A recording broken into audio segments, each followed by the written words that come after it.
Hello बच्चों, तो balance of payment के सीरीज में मैं क्वेश्चन नंबर 3 लेकर आया हूं आपके सामने। जो मैंने पहले क्वेश्चन में पढ़ाया था आपको कि बैलेंस ऑफ पेमेंट किसी भी देश के लिए वो अकाउंट होता है जिसमें उस देश का पूरी दुनिया के साथ होने वाले सारे इकोनॉमिकल ट्रांजैक्शंस को सिस्टमैटिकली रिकॉर्ड किया जाता है। अब ये इकोनॉमिकल ट्रांजैक्शन जितना भी एक देश पूरी दुनिया के साथ करता है, हो सकता है उसमें से कुछ इकोनॉमिकल ट्रांजैक्शंस ऐसे हो जो देश के ऊपर या तो लायबिलिटीज पैदा करता है या तो एसेट्स की वैल्यू को रिड्यूस करता है। या हो सकता है बहुत सारे ट्रांजैक्शंस ऐसे हो जो देश के लिए एकदम जेन्युइन ट्रांजैक्शंस हो, जो ना ही देश के ऊपर कोई लायबिलिटीज पैदा कर रहा हो और ना ही कोई एसेट्स वैल्यू को रिड्यूस कर रहा हो। तो ऐसे जेन्युइन ट्रांजैक्शंस और ऐसे अनजेन्युइन ट्रांजैक्शंस दोनों को ही बैलेंस ऑफ पेमेंट अकाउंट के दो अलग अलग अकाउंट में शामिल किया जाता है। आज क्वेश्चन नंबर 3 में हम structure of balance of payment account पढ़ने वाले हैं कि बैलेंस ऑफ पेमेंट को स्ट्रक्चर्ड कैसे किया जाता है। तो बैलेंस ऑफ पेमेंट अकाउंट के दो पार्ट होते हैं, एक करंट अकाउंट ऑफ बीओपी और दूसरा कैपिटल अकाउंट ऑफ बीओपी।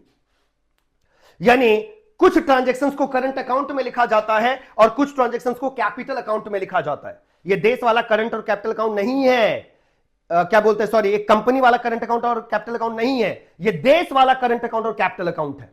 यानी बैलेंस ऑफ पेमेंट अकाउंट का दो अकाउंट है, एक करंट अकाउंट और एक capital account. Current account balance of payment account का वो अकाउंट होता है जिसमें उस देश का पूरी दुनिया के साथ होने वाले केवल उन्हीं इकोनॉमिकल ट्रांजैक्शंस को शामिल किया जाता है जो ना ही उस देश के ऊपर कोई लायबिलिटीज पैदा करता हो और ना ही उस देश की एसेट्स वैल्यू को कोई रिडक्शन करता हो।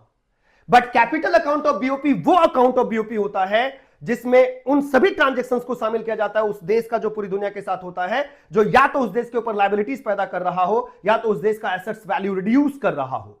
इट मींस, चूंकि ये चैप्टर मेरा बहुत ही फेवरेट चैप्टर है, तो मैं आपकी जानकारी के लिए बता दूं, मेरा जो पर्सनल मानना यह है कि करंट अकाउंट किसी भी देश का पॉजिटिव होना चाहिए। ये ठीक वैसे ही साउंड कर रहा है कि आपके पापा घर में 50,000 रुपए कमा के ला रहे हैं अपनी मेहनत से, तो वो 70,000 होना चाहिए, 80,000 होना चाहिए, 90,000 होना चाहिए, 1 लाख होना चाहिए, ऐसा मैं बोलना चाह रहा हूं। यानी करंट अकाउंट देश का वो जेन्युइन ट्रांजैक्शंस है जो देश के ऊपर लायबिलिटीज पैदा नहीं कर रहा, एसेट्स रिड्यूस नहीं कर रहा। जो आपके डैड ने मेहनत से कमाया वो हमेशा पहले से ज्यादा हो तो अच्छी बात है, क्योंकि ये जेन्युइन इनकम है।